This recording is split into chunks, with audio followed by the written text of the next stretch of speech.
Hi everyone. Welcome to another interesting webinar we have lined up for you. Today we have Harry Singh. He is a digital media professional with over 10 years of experience in planning, revenue, and strategy. He's currently leading the independent agency business for LinkedIn in India and comes with an experience of having represented publishers like NDTV, MSN, and The Economist. Over to you, Harry. We're looking forward to a very interesting session on LinkedIn and what we can do there and how we can build a content marketing strategy there. Thank you so much, Nandita. Thank you for the warm words. Welcome to the webinar, guys. I'll try and take you through the nuances of content marketing in its basic form. It could be beneficial to you, your brands, and even from an individual standpoint in terms of understanding what kind of content works and what kind of strategy and what are the best practices that you should be looking forward to while building your content for LinkedIn so that maximum leverage can be derived out of the platform. So I have tried to, spread the entire content marketing presentation into four. We'll try and understand LinkedIn, its environment. We'll try and understand why trust in content is so important. Then we'll try and understand what kind of content buckets can work for what kind of situations and for what brands and what scenarios. And then we'll just go through how to build up a story on LinkedIn. And I hope you all are able to derive value out of it. So if I can just start with some basic numbers, we at LinkedIn, we're the largest professional network in the world, and India happens to be the second largest country after the United States in terms of professional numbers. A very interesting fact that every second we add two new members to the LinkedIn professional network, uh, making and our case to be the number one going forward. Now, here is something that's extremely important.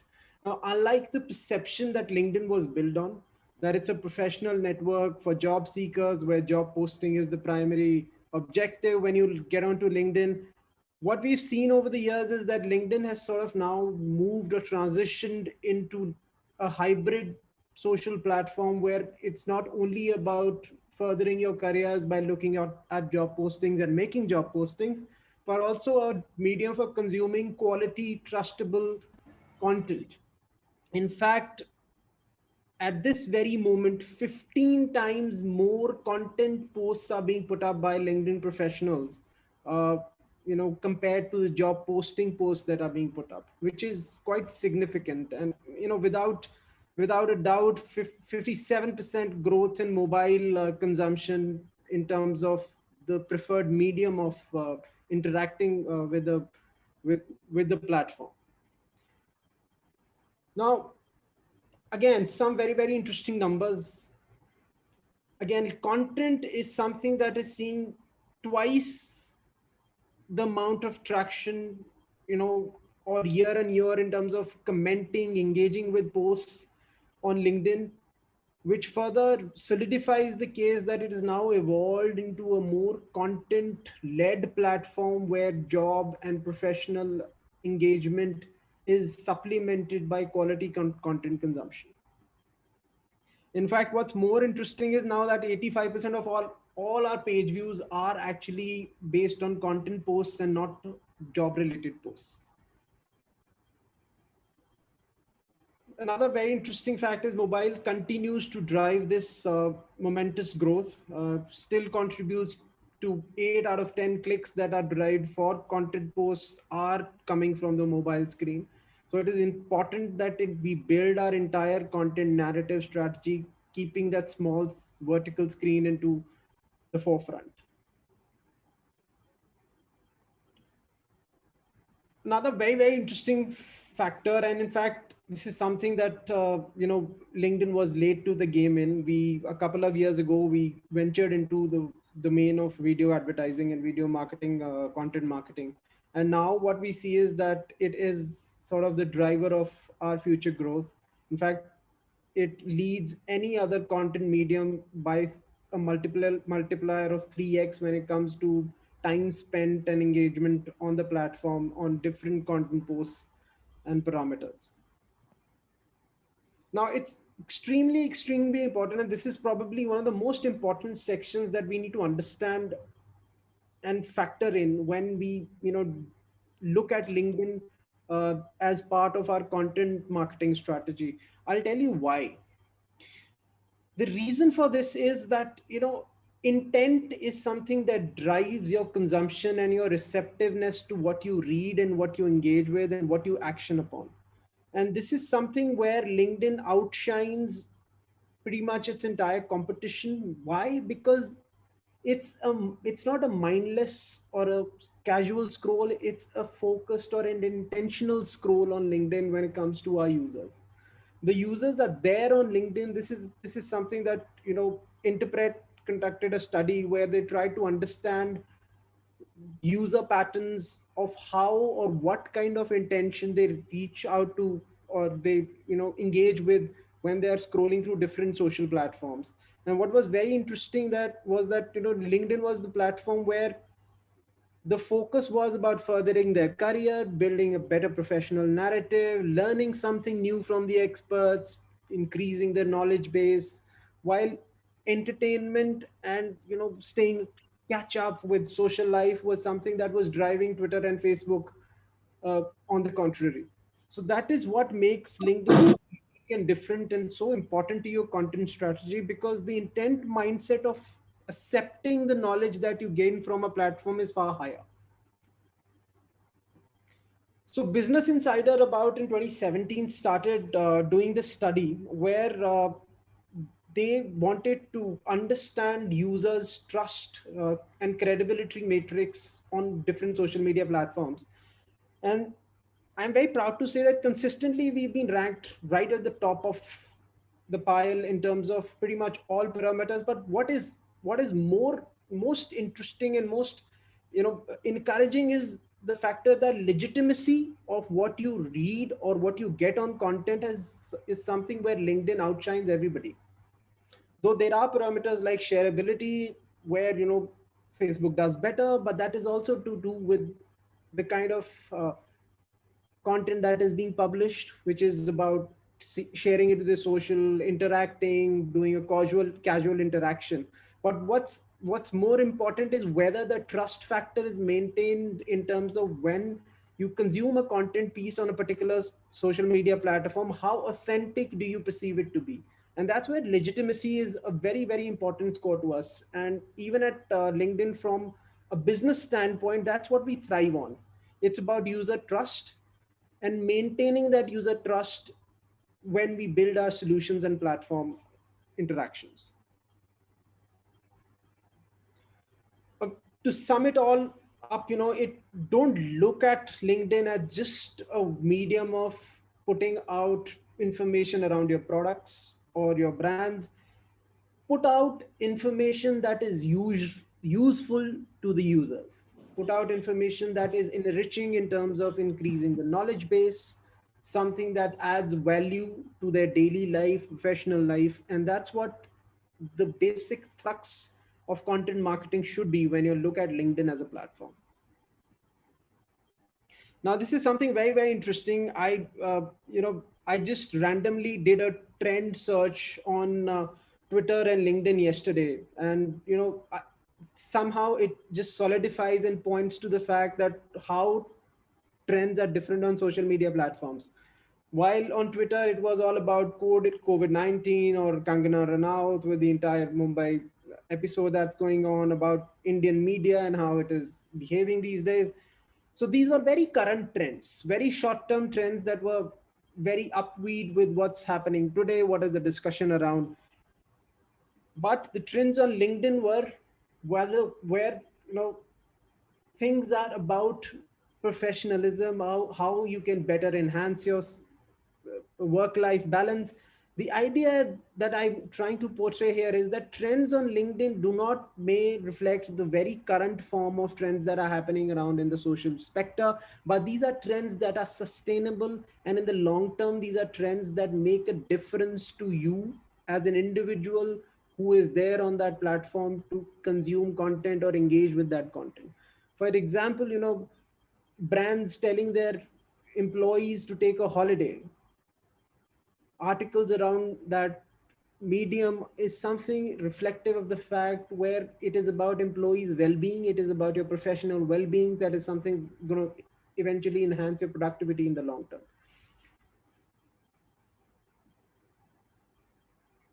Now there are, what we at LinkedIn we've done is that we've tried to bucket four different archetypes under which you can put up content on LinkedIn, and these all cater to the different places of where you are in your content funnel and what your different objectives are in terms of reaching out to a particular mindset in the whole user journey of a brand story.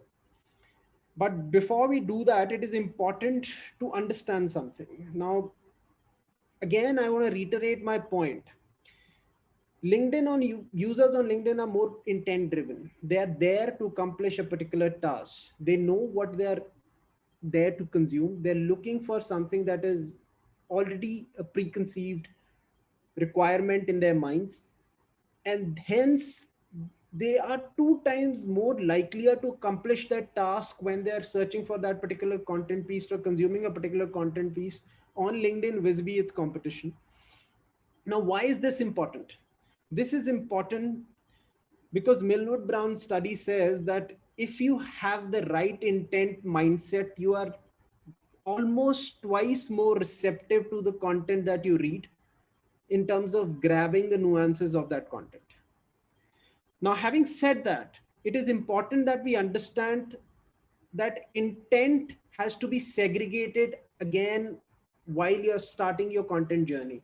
You need to, at the very first instant, understand whether you're putting out this content with an informational intent, whether it is going to be enriching or enlightening to your customer base, or whether you're looking for a transactional inquiry, or whether you're looking for an ROI that you need to drive out of this particular content base. And this is the very first step that you need to look at before you plan your content strategy on LinkedIn, because they're not equal. This is why I put up this example. Shah Rukh Khan is a brand ambassador for Hyundai, but Shah Rukh Khan is not equal to Hyundai. There's two still very different entities with a very different mindset of what their consumer base is looking for when they're searching for each one of them. Now, to understand informational content, informational content is something where you're putting out an expert view, you're owning up a space, you're sort of an expert, you're putting out a thought leadership piece where people look up to you in terms of grabbing new understandings and knowledges of the expertise that you hold. And it is not something that would yield immediate results, but it will create a greater brand resonance for your product, for your brand, or for you as an individual, which will have a more lasting impact. So if I can put it correctly, it would lead to you getting greater followers, but might not in the short term lead to you getting more transaction onto your platform. Whereas when you look at transactional intent, the objective is very clear. You're putting out case studies, you're putting out materials, you're putting out specific values that address a specific need that I as a user am looking to fulfill, and hence the objective is to acquire that user, to take him to the transactional bottom funnel segment of the entire content funnel and convert or drive value out of that content piece. And this is how it leads to the entire funnel, the, the the the user journey funnel, which is important. Now, something that's very very important, don't take this as a proportion of the spends or from a monetary standpoint. This is something how you should be putting or spreading out your effort on LinkedIn when you're putting out a content strategy. Put 60% of your effort on building your brand.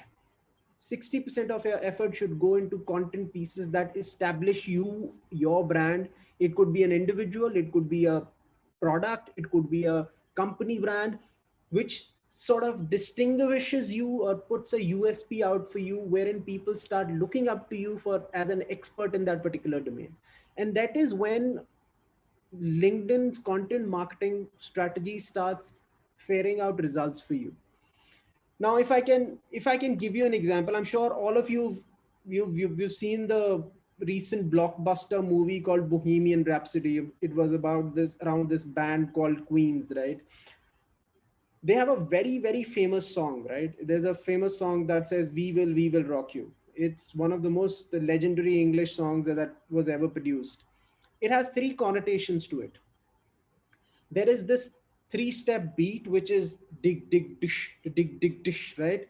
That is continuous throughout the song. That is sort of your content approach that needs to be on LinkedIn. That is your always on approach, where you need to put out content in a very regular fashion, which is more informative, which establishes you in a unique light, because that beat is something that captures the entire essence of the song, right? And then there is, that second connotation of the song, which is the chorus, which everybody sings, from the audience to the entire band, which is "We will rock you," right? That is where your bursts of specialized content needs to come up, something that you are the only one that are doing from time to time in a very phased manner. And then there are those high pitched solos that, Freddie Mercury goes out, with the verses, right? That is where your lead and your transactional intent should be. So if you're trying to build out a content strategy for LinkedIn, divide your effort basis on that song, how it is, into those three factors, right? Do an always on approach, a minimalistic always on approach, which is identifiable and which is resonating of your brand values, right? Then put out occasional spurts of content marketing campaigns where you're putting out specializations, your tactics of where you are unique vis-a-vis the competition or vis-a-vis the entire scenario. And then that third is the peaks, that is those sudden bursts, short-term bursts of very occasional, very specific ROI driven transactional content pieces where you're looking to gain value and, collate your effort in terms of ROI, leads, transactions, conversions for your brands and for your individual self. Now, based on this entire structure, we can actually divide the entire content strategy on LinkedIn into four different archetypes. The poet, the professor, the preacher, and the promoter. Now, poet is sort of an archetype which is very confrontational, which challenges the usual beliefs that are there in the market, which is always contrarian in nature, but is also true.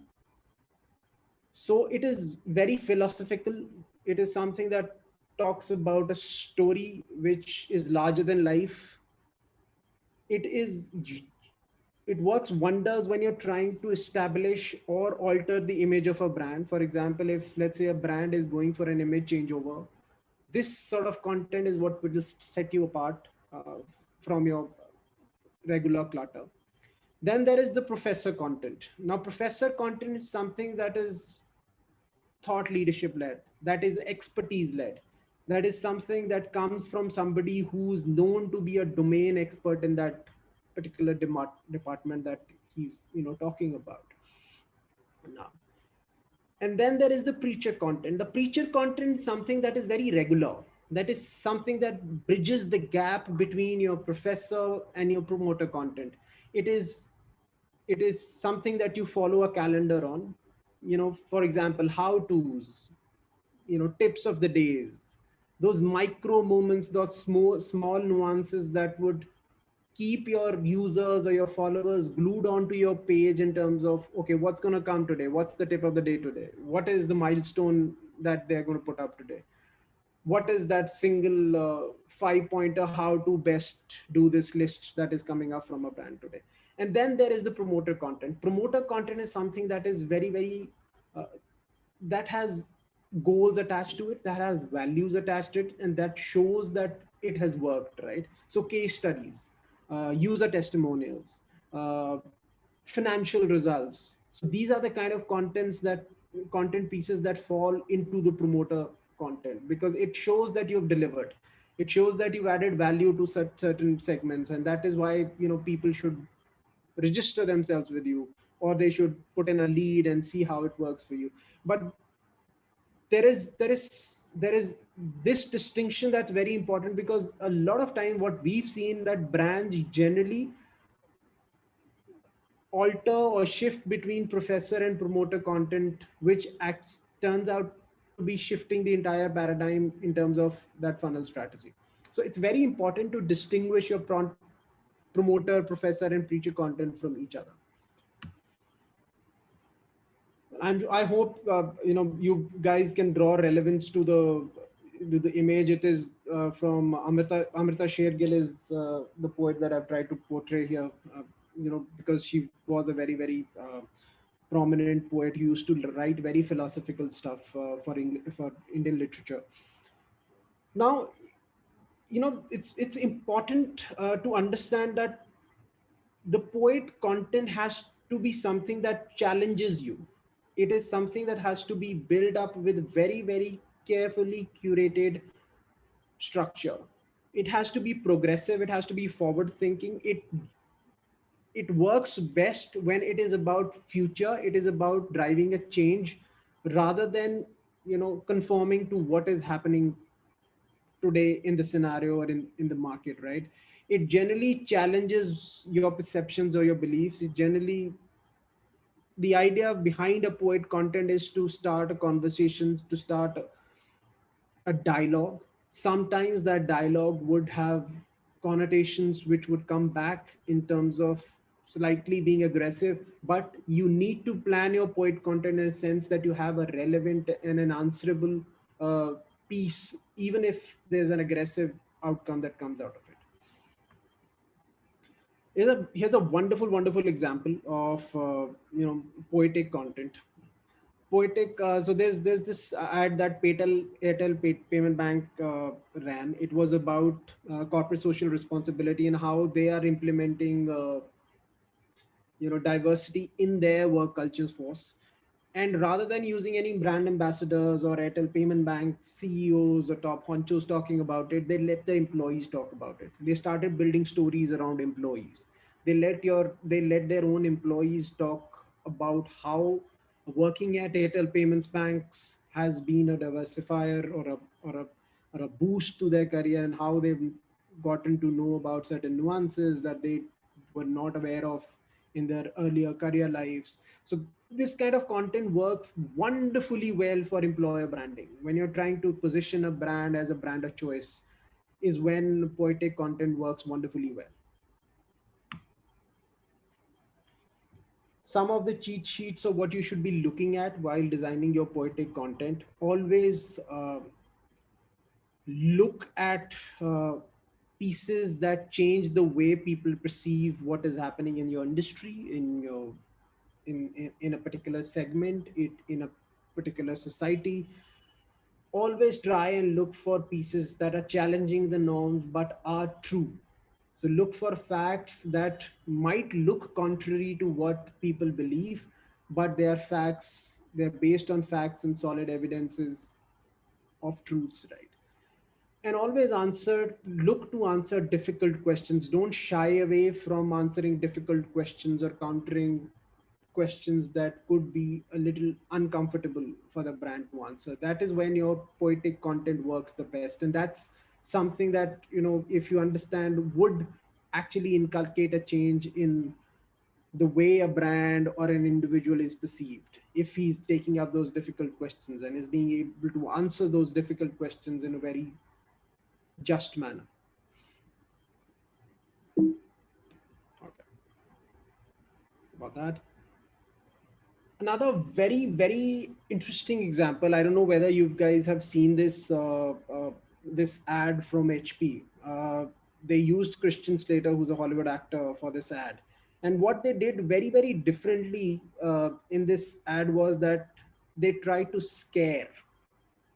The whole connotation behind the ad was very scary. It was about how printer security can actually lead to your entire data security centers being hijacked or hacked, or your data being stolen. They tried that entire scaring connotation into that whole film, and they did not try to position their printers as being the best data security printers or anything. They were only trying to spark a conversation around printer data security, and it worked wonderful for them. It eventually ended up being the highest engaged ads that they had. They got some wonderful leads out of it in the long term, where business decision makers came back to them and they wanted to understand how they can plug those gaps in their printer data security, which could eventually harm their internal software networks. Another great example is Be the Best Man You Can Be by Gillette, right? It was again something that was about domestic violence, but it was not featuring women, it was only featuring men. uh, they were contrarian to the very notion that women are the subject to the maximum domestic violence cases, but they were not telling the story from the prism of a woman being a victim. They were telling the story from the prism of a man being a better man than himself. The idea behind that was that you don't have to be muscular and big and handsome to be the best man that you can be. You need to be more gentle and supportive of your other of your counterpart to be the best man that you can be. They took a very different approach, rather, where everybody was talking about women being the center of domestic violence. They took a very different approach, and they rather targeted men because they understood that men were a very, very integral part of driving that change in that society. And this is again something that worked wonderfully well for them. Now when we come to professor content, this is the sort of content that gets your brand a great amount of loyal followership, gets you a great word of mouth, it gets you a great traction if you do this right. This is something that has to come from an expert. It has to come from the top of the pyramid. It has to come from your CXO positions, or it has to come from partners who've worked with you in a certain segment where you outshone. It is something that demonstrates that you know about this subject better than anybody else knows about this subject. And it is something that is backed by solid facts and data points. And it sort of is extremely important because of this very, very interesting stat that we found out in one of our B2B studies, that out of all the decision makers that we surveyed, only 15% felt that the kind of thought leadership content they were seeing on social media platform was very good or excellent, which begs us to answer that there is still an 85% potential for brands and for individuals to build better thought leadership content. So there are still decision makers who are striving for that content, wherein they look forward to thought leadership content which is relevant, which helps them make up a better professional decision in their work environment. So huge potential in that space if done right. Now to understand what makes up for a great thought leadership content, we have a core algorithm. This is part of our B2B trends that LinkedIn produces every year. uh, the core algorithm tries to put a structure of what to look for when you're looking for thought leadership content, and what kind of content can be produced by putting in a structure of how you can implement the entire strategy when thought leadership is at the focus. Now, C in core stands for contrarian. Now, contrarian, if you look at the bucket, means something that is challenging, something that is different, something that is coming from an expert, but is also sort of fact based. It is driven by research, it is backed by research and data, and it is correct when validated. But it is also challenging the conventional wisdom of the reader when it comes to the connotation of that content piece. O stands for ownable. Now, if you look at this example, right, red does not signify Johnny Walker, right? Keep walking, their tagline on its own does not signify Johnny Walker, right? But if you put them together and you make that, put out that image of a man walking in a red coat, you instantly, reach out to your mind and you can identify that this is Johnny Walker talking about a brand, right? Now, what's very, very interesting, that almost 85%, 84% of the brands, people are not able to identify the correct brand from the advertising that they see, which is something that leaves us a great potential in terms of thinking how we need to reach out to that particular sweet spot where that theme resonates or that logo resonates with the particular brand that we are trying to portray. R is replicable. Now, when you're putting out thought leadership content, it cannot be a one-off case, right? It has to come back. It has to come back in the next guise. It could come back after a month, after 6 months, after 3 months, depending on your content strategy and what you're doing. For individuals, it is generally a shorter time frame. For brands, it is generally a more prolonged structure in terms of trends. But you have to start something that you can replicate going forward, so it can never be a one-off, factor. Another great example would be the B2B trends that LinkedIn comes up. We come up with it every year, and each year we try and improve upon what we put out the previous years in terms of what works on contrary from a thought leadership perspective, as far as trends and structures are concerned on LinkedIn. E is expertise.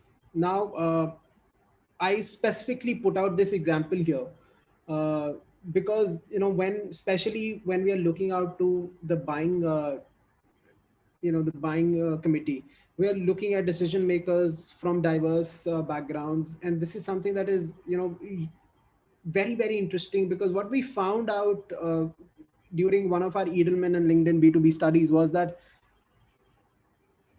49% of decision makers have actually went on and added a brand or a product to their request for proposal or their requisition list after looking at or after reading a thought leadership piece from that particular brand's domain expert or a senior management individual, which made sense.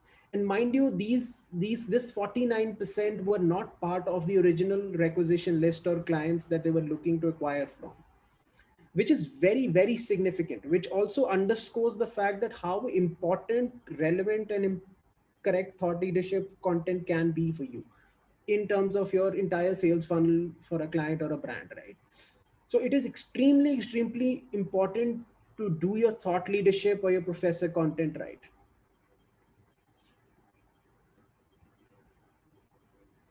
Now, this is, I've tried to simplify it in terms of when you're putting out content as an individual or when you're putting out content as a brand in the thought leadership space, who and what should be working in the best possible scenarios, right?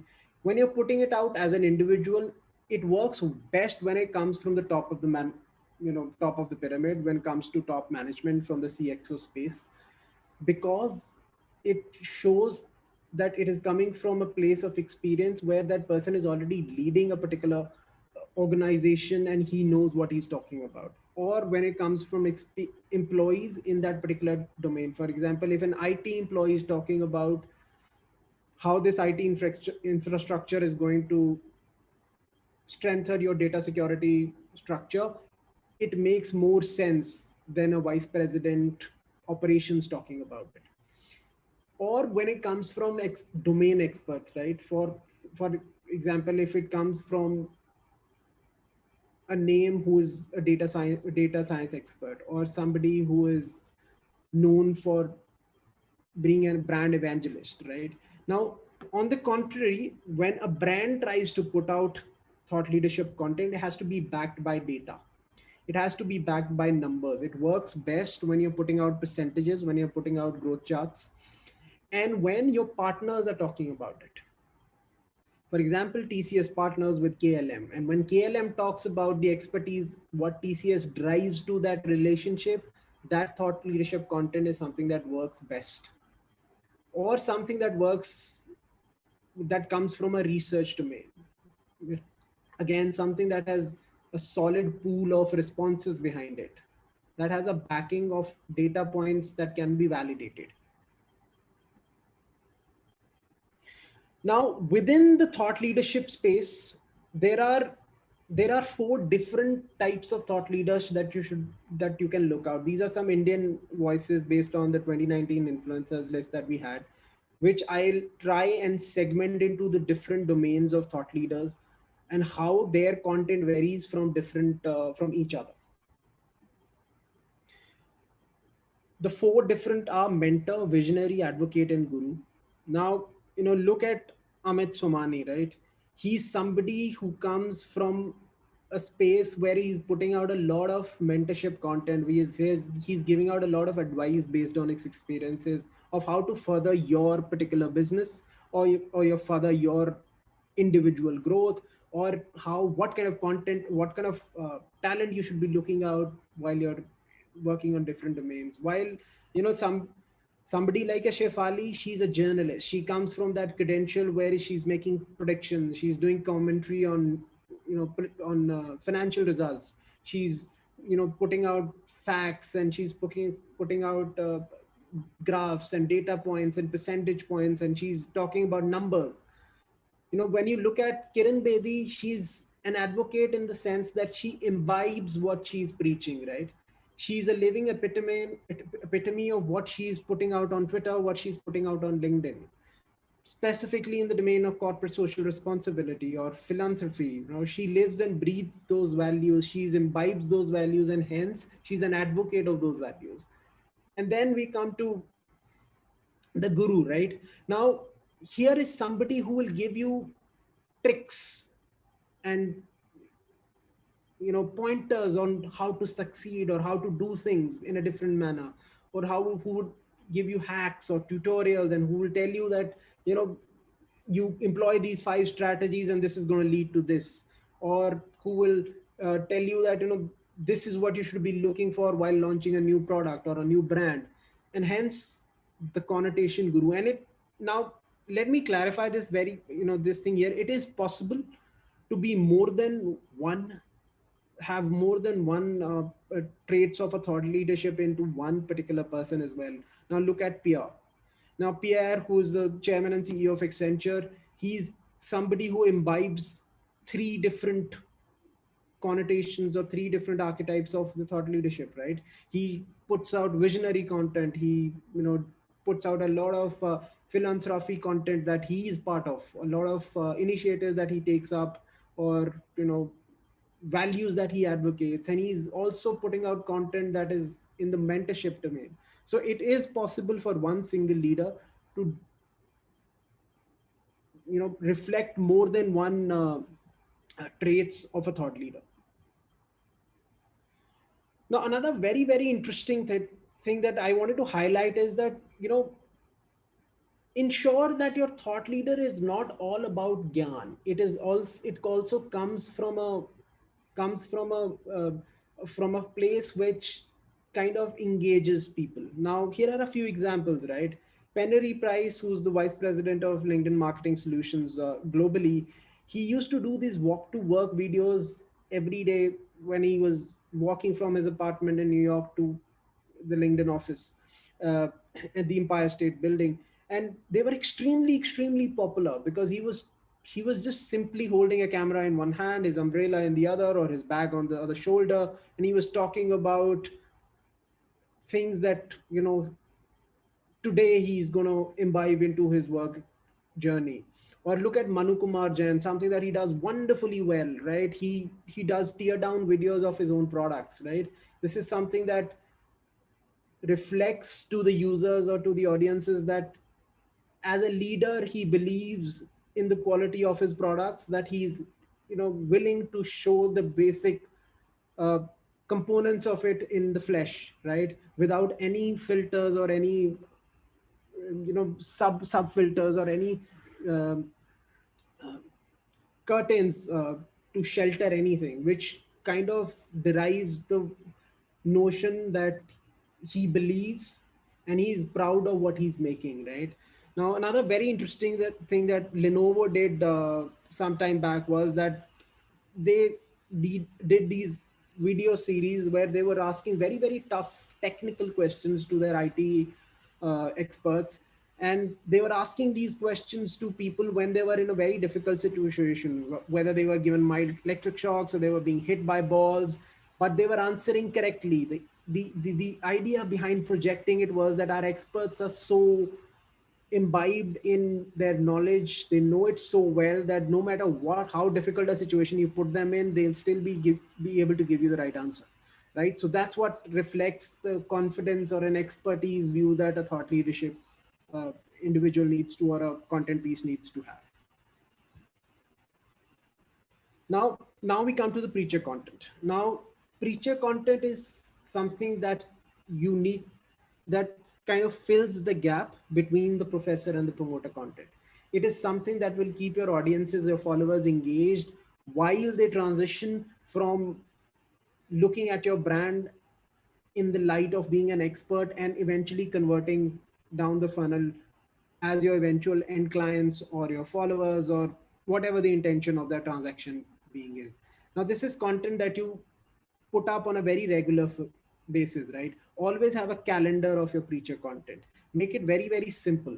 Don't try and complicate it with too many things. Keep it around a single theme, right? Talk about, build a very basic cadence, build a structure which is replicable on a daily or a bi-weekly or a weekly basis, and something that is, that your followers can look forward to. For example, trends, how to's. And a great example is Dell, right? Dell does this Dell tip of the day post on LinkedIn pretty much every day, where they're only talking about, how you can be a better employee, or how can you make it a more productive day for you at your workspace, right? It's that simple. It's not complicated. It's just 5 lines of basic things that you might know but you need a reminder on.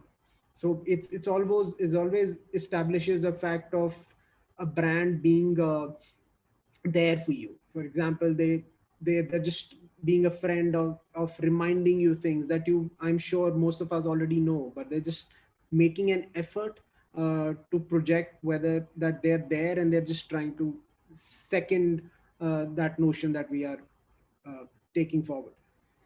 Again, milestones, trivias, 90, throwback Thursdays. These are some great examples of how you can actually plan this kind of content to bridge the funnel and the distance between your professor and promoter content. A wonderful example I definitely wanted to put up here, because it shows the very basic nature of how this kind of content works, right?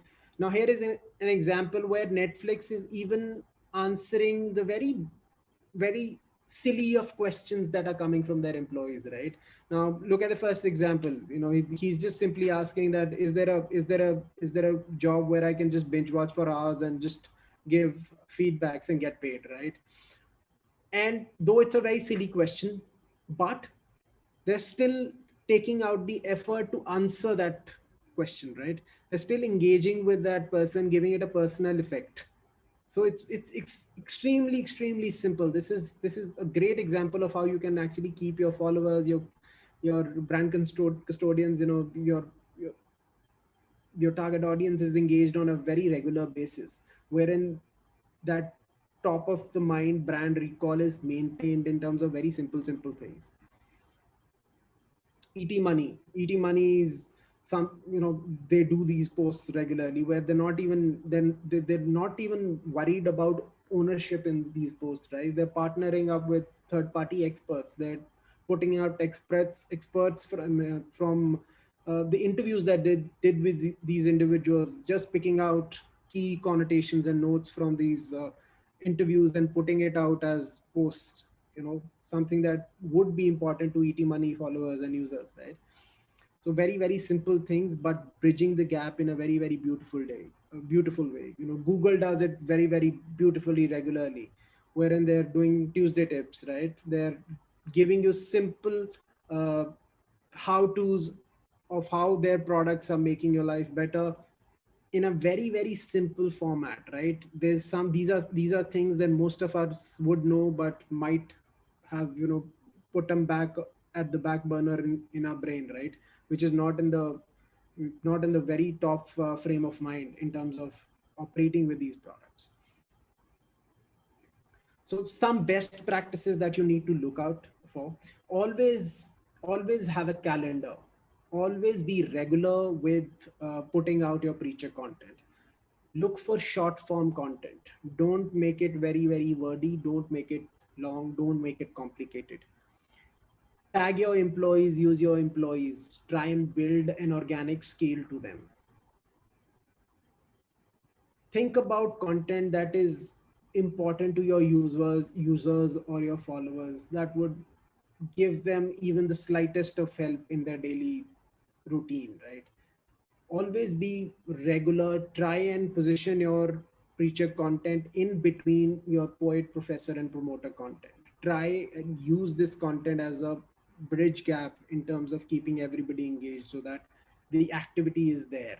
This is something that will build your always on strategy. And again, call out your audiences. If talking to IT decision makers, call out the IT decision makers in that post. If you're talking to financial experts, chartered accountants, call out chartered accountants in that post. If you're talking to doctors, health workers, call out doctors and health workers. Make it visible. Completely be out there in terms of saying that we are talking to these particular individuals, and this is important for this segment of individuals. Now here is what sums up and is the last and sort of the most productive, if I can put it on a lighter note, in terms of a brand journey from a content standpoint, is the promoter content. This is the content that will drive you the maximum ROI. This is the content that will give you your end result conversions in your funnel. This is something that will give you the value for your buck. It is something that is always based on testimonials. It is based on case studies. It is based on results that you've delivered for others, right? A great example is YouTube. YouTube puts out content on LinkedIn where they're talking about percentages, how advertising on YouTube has actually led to higher sessions, higher gains, or better leads for their advertiser. They're talking about results that they delivered, something that they can own up, something that they have a backing of in terms of validation. Again, I've already explained this example, right? TCS did a wonderful job in this content piece, where they were just there in the background. They were not the chief protagonist of this content piece, but the chief protagonist of the content piece was the CEO, right? Peter was the chief protagonist of this content piece, was the KLM CEO. He was talking about how partnering with TCS uh, increase their productivity and help them save cost, or help their businesses become a better business through that partnership. So it came from a space of testimonial. It came from a space of expertise where your customers were speaking about you. And there is no better validation to get a lead funnel conversion than a testimonial from an existing customer.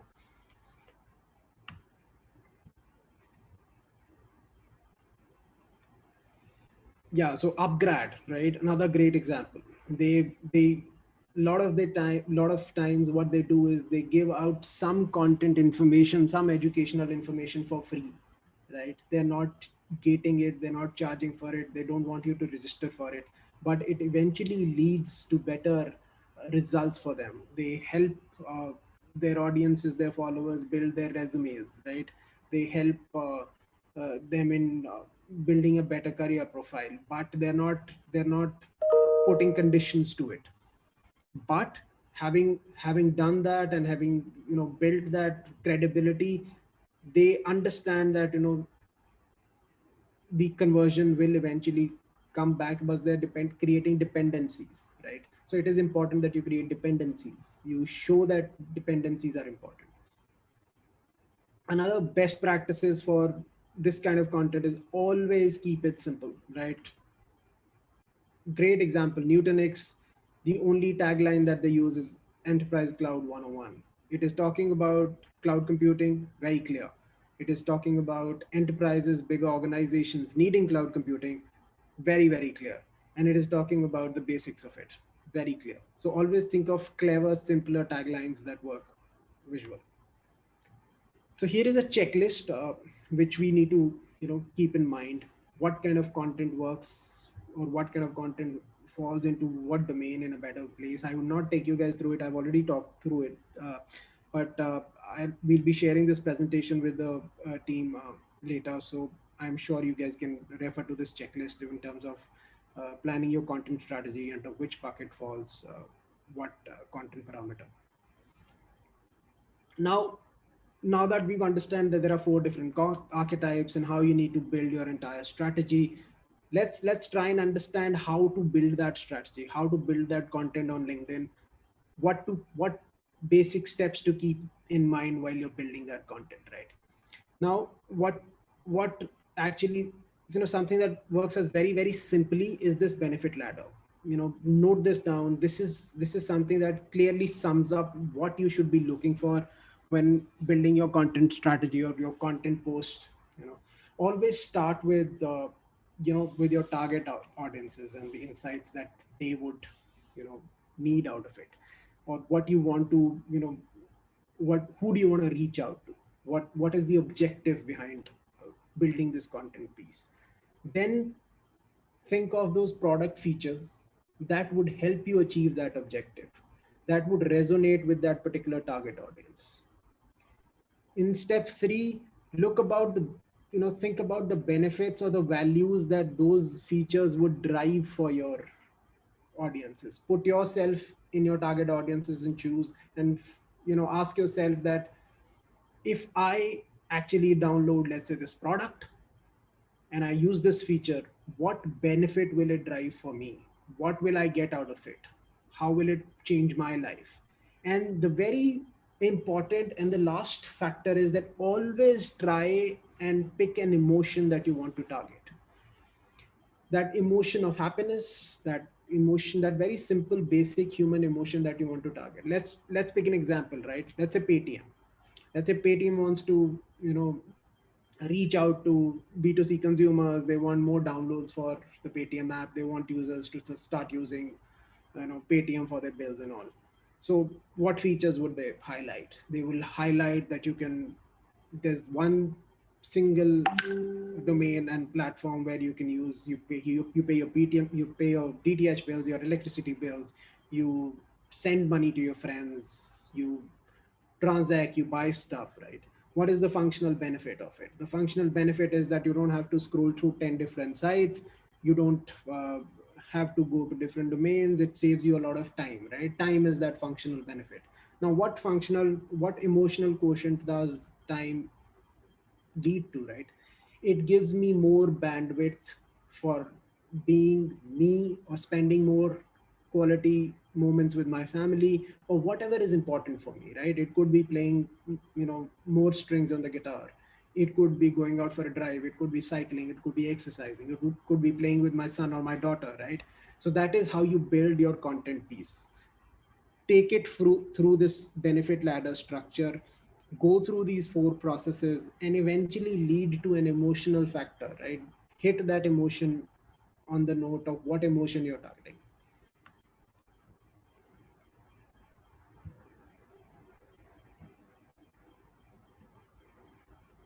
So here's another example, right? Let's look at Singapore Airlines, right? What are they looking? Who are they targeting? They're targeting, first class, or upper middle, business travelers, or travelers who are doing regular business trips, right? What features? Their products are new, their planes are wonderful, their service is great, their experience is reliable, they're always on time. What is the customer benefit that I get out of it? touch down in a more relaxed, sophisticated manner. I have less worry because my basic needs have been taken care of. I reach my destination more rejuvenated and fresh. What is the emotional benefit that I get out of it, right?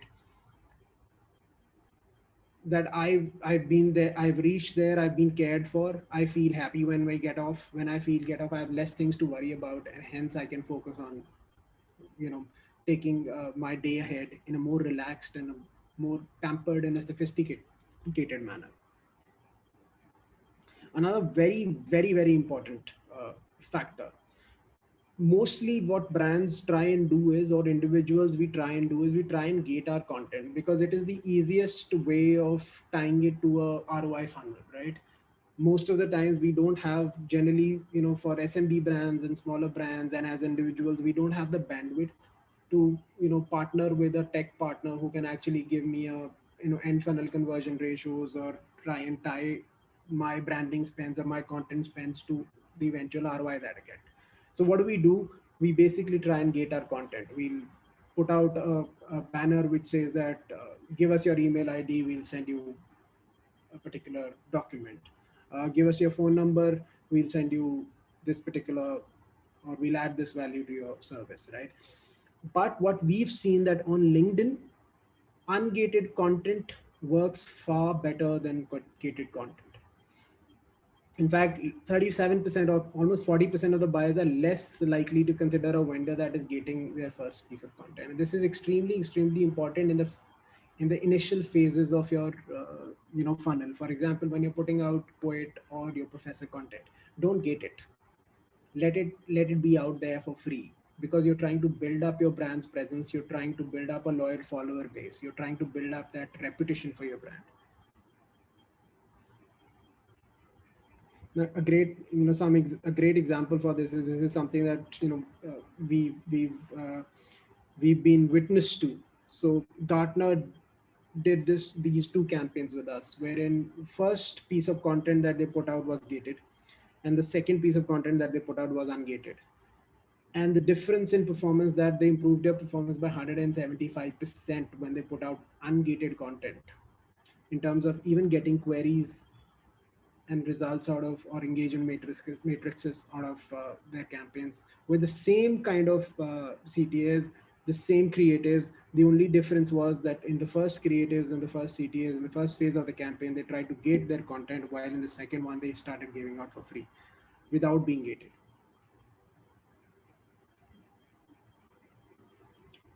Now, another very important factor is, if you can look at this graph, is that it is, it sort of validates the point I just made. It is important that prioritize your information and engagement over your transactional and product feature needs, right? All brands that put out content which is adding value to the user generally tend to achieve better results, at least on LinkedIn, vis-a-vis brands who are trying to outrightly put out content that is only product centric and feature centric. So always try and put your customers' value addition at the forefront of while you're designing content for your LinkedIn content strategy. That kind of content works much better. Now, these are some five, important parameters that you can look for. I know it is not easy, and that's why it is important to have great content marketers be part of your domain, and that's why they're so rare, because these five parameters is something that will help you build up a great content piece for LinkedIn, right? Always think of it from the users or end users perspective. Be in his shoes and think, how is it relevant to me? What educational or informative quotient will it add to me? Will it, update my latest knowledge or know about a particular brand or an individual? Try and put an inspiring angle to it. Try and make a positive connotation out of it. Try and hit a positive notion out of it.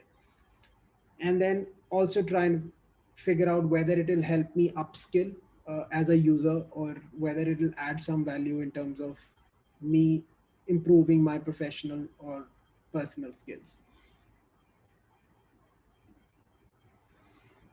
This is something I think I'll just only talk about the last three. These are some of engagement parameters. So if you fall into the last three event parameters, which is you want to use content marketing for industry events, products or service information or employee perspectives, LinkedIn pretty much owns this space, right? It's pretty much the sole owner or the most visible brand in this space. So these are the trends about which content is being put up on LinkedIn. But these are the top trends that work on LinkedIn in terms of content that resonates the best with the audiences. But I think last three are extremely important, because that sort of reflects where LinkedIn owns the space, and it's extremely important to be part of that LinkedIn to be part of that strategy. In the end, I will just leave you with these three insights. These are just random insights, but I think it makes sense. 3 out of every 4 executives watch work-related videos every week.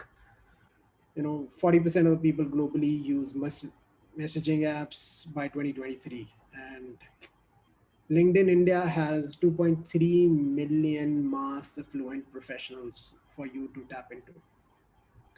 Uh, that is it for me, and I hope that you guys were able to gain some knowledge and perspective out of it. I'll just gonna stop sharing here, and I will love to take your questions for the next 10-15 minutes, uh, and try and answer them to the best of my ability. Thanks, Harry. That was really useful. That was like crash course on content marketing for all of us. We do have some questions. A lot of them actually want to know like the frequency of posting. How many posts should we do? Like a few a day or one a day is enough? And like, how do you go about really creating that content on LinkedIn? So as I said, Nandita, it's important to understand what content you're trying to put out. If you're trying to put out thought leadership content, the and poetic content, the frequency doesn't have to be too soon, right? It is only for preacher content that bridges the gap that frequency has to be get. But I would generally suggest that even for a preacher content, try and put at least one post a day, not less than that. If you do more, more is the merrier. But when it comes to thought leadership content, have a more relaxed calendar. Poet content is something that you should reserve yourself for when you're trying to inculcate a change in the brand's perspective, or you're trying to build a brand or a new product is being launched. That is when you need that path breaking poetic content. So keep it for occasions. Uh, have a relaxed calendar for your thought leadership content with a relaxed frequency, and try and bridge the gap with the preacher content, and use the promoter content when you have the objective of doing an ROI campaign. Supplement it with promoter content. We have a question from Akshay.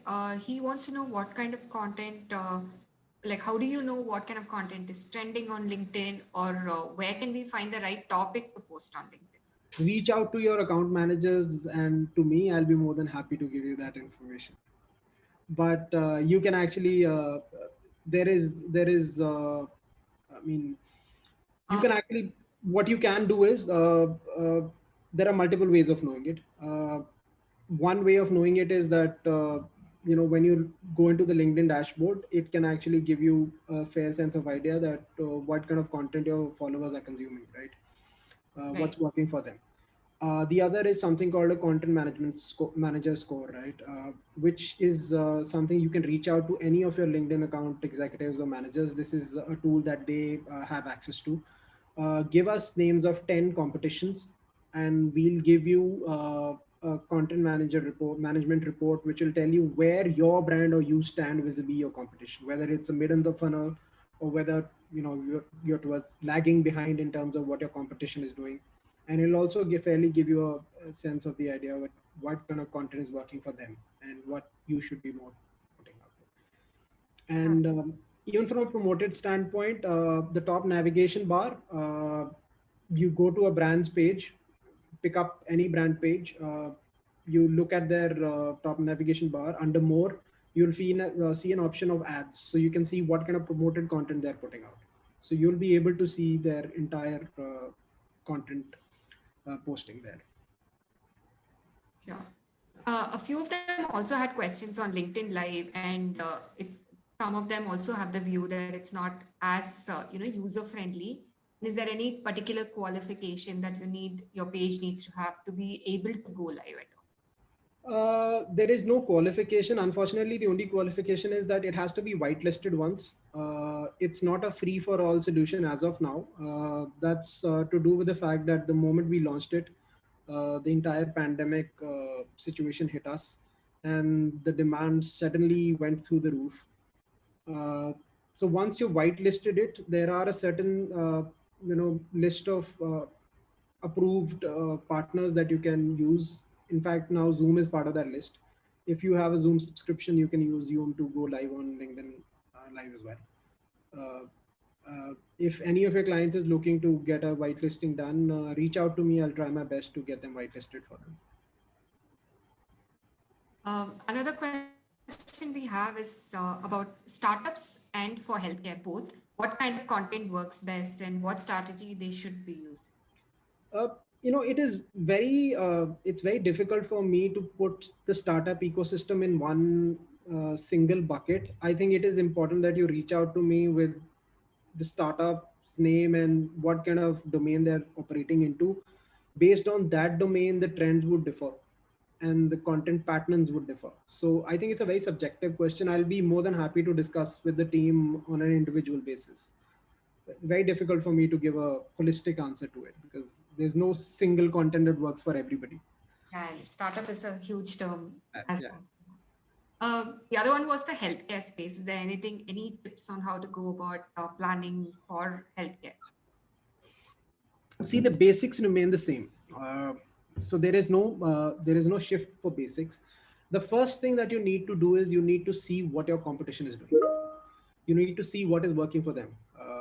The very first thing that I would suggest that you start with is pick up 10 of your prospective competitors, do an analysis on them, see who is doing better, who's doing worse.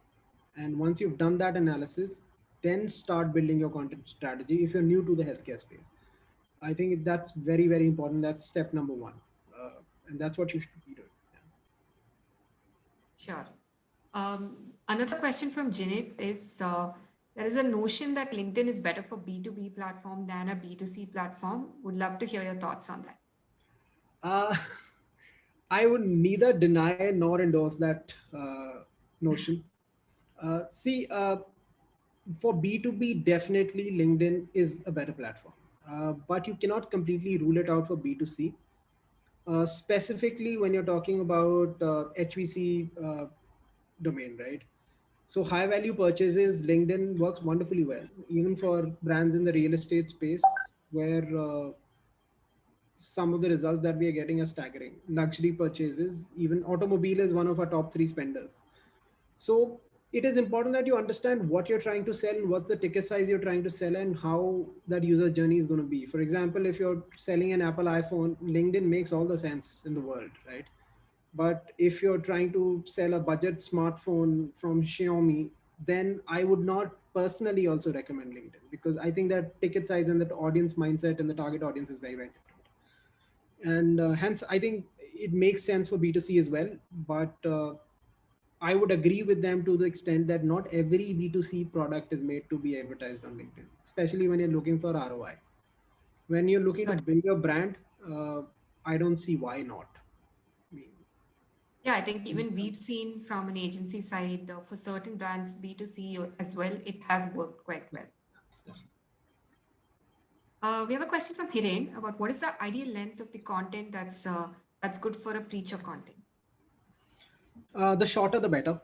So if you're doing videos, 6 to 10 second videos work very, very well. Short form videos work well. How to tips with up to 5 tips works well. If you're just talking about, if it's it's a milestone, just keep it short, keep it visual. Don't try and cram too much into it.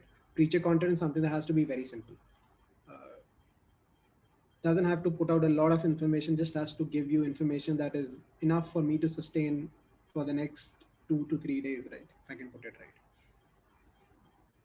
We have a question from Arjun about why LinkedIn ads are not as cheap as Facebook ads. Yeah, it's to do with the audience, it's to do with the intent, right?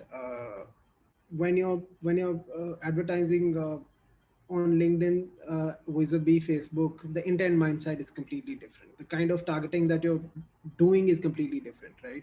The whole professional angle of being able to target job titles and professionals in that particular domain, especially, let's say, take an example for an IT decision maker or IT buying committee, right? You can only target an IT buying committee on LinkedIn. You can't do that on Facebook. So they are two very different animals for two distinct reasons, right? So it's the one cannot substitute the other. uh, what we have seen on multiple occasions that don't look at LinkedIn from a CPC or a CPM perspective. Look at LinkedIn from the end conversion funnel perspective and see how much quality lead conversions happened on LinkedIn vis-a-vis Facebook, right? For the same product, and then build a strategy around it. And I would not deny that LinkedIn is expensive, but I would also say that it is expensive for a reason. That is correct. Yes. We have a question from Vinita who wants to know what kind of content would you suggest for brands like TikTok, where predominantly it's tier two, tier three audiences. uh, if TikTok, when they're looking to build up the brand TikTok, to give you an example, TikTok advertising has been in discussion with us to build their presence on LinkedIn. So makes absolute sense for them to be there, right?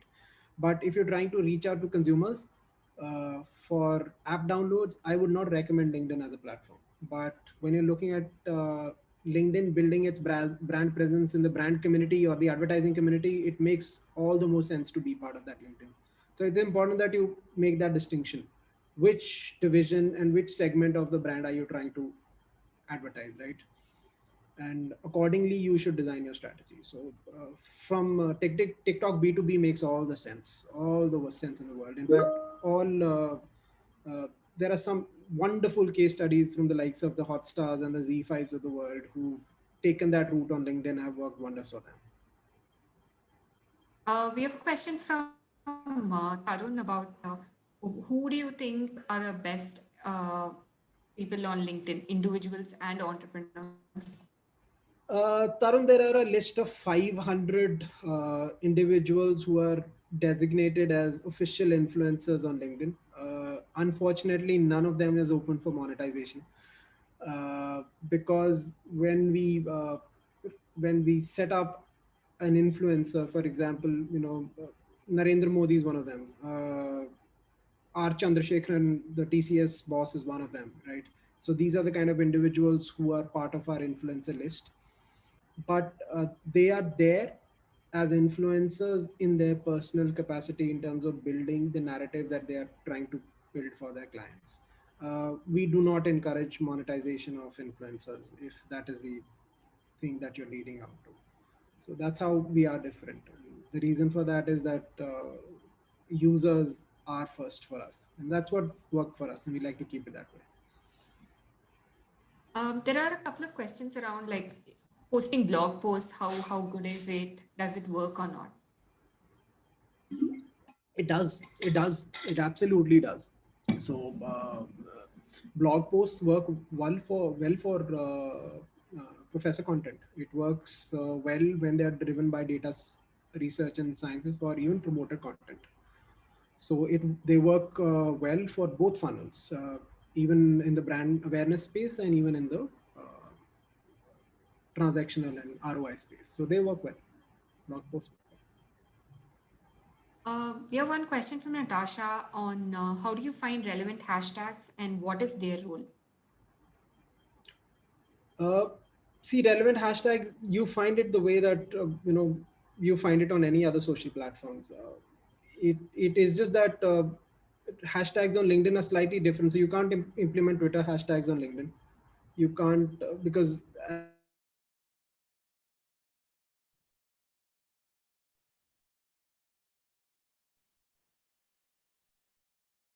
you know,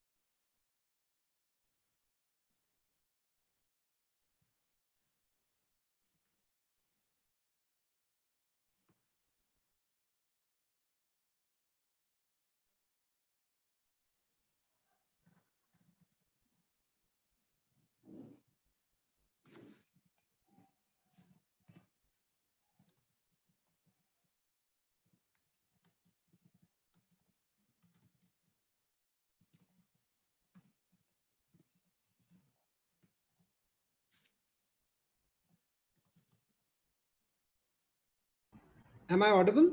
Yes, you are now. Yeah, yeah. Yeah. Sorry, I lost you guys for a moment. I think it was some internet trouble. So I think it's important to do your research. It's important to look at what industry trends you're doing. They would differ from segment to segment. They would, again, don't try and use generic hashtags on LinkedIn. Try and use hashtags that are more professional in nature. So that are more industry specific, right? That have a long term connotation to it. So those kind of hashtags work better on LinkedIn. Don't try and use Twitter hashtags on LinkedIn. They don't work. So something that is very too short term is not recommended for LinkedIn. Uh, Look at it from a business perspective. We have a question about how a lot of people talk about posting from different profiles, personal profiles also, and company profiles to help boost articles and visibility. Does that work? Yes, yes, I've already said that always leverage your employees to scale. Uh, it's a great way of organically boosting your reach because it's not only that employee that your tag is being reaching out, you're also reaching out the entire connection list of them. So yes, that's something you should always do. Always call out your audiences as well. Use hashtags like financial analyst or IT decision makers or uh, you know solution architects, right? Then you reach out to that particular domain and people in that domain as well. So it always works well when you call out your audience. So yes, yes, definitely do that. Tanya wants to know if LinkedIn ads work for real estate. Yes, they do. Yes, they do. There are multiple examples of it, especially if you're promoting a property that is in the mid to high value category. It works very well. Affordable housing, it works sometimes, it doesn't work sometimes, but high value purchases and mid to high value property purchases, it works very well. So the Lodhas and the Godrej properties of the world are all regular advertisers. Yeah. Another question about what kind of content works for management consultancy firms. If you have any ideas as to Thought how. leadership content works very, very well for them. So it's sort of a natural fit because they come from a domain where expertise is all that drives their business. So try and focus on good thought leadership content with backed by data and numbers and graphs and percentages. That works well. We have a question from Shika saying that she is into service category, road safety, driving training, and all of that. What kind of strategy should be adopted for LinkedIn? Shikha, let's discuss that offline. I'll be more than happy to discuss it in detail with you. We can surely come out with a good strategy in that domain. I'm sure we'll have some examples of that as well. I'll share that. Yeah, I think a lot of them do have such questions about industry specific, like finance, and even like, for writers. I think, as Harry said, reaching out to him would help Yeah, because I don't think we have enough time to go over that also. absolutely. In fact, we're already above time, and I'm sure the team has my credentials. Take it from them. Write an email to me, and drop me a message on WhatsApp. I'll be more than happy to discuss these specific questions and queries. It's been wonderful. A great mark of a successful session is that when you get a lot of questions. So it means that people were engaged and they were listening. So I'm kind of humbled Yes, and definitely. grateful that we are getting so many questions. I think maybe we can also put down your LinkedIn handle here. I think a lot of them have asked about that. How do we connect with you? So Yeah, yeah. Feel forward. Let me see if I can just. Uh,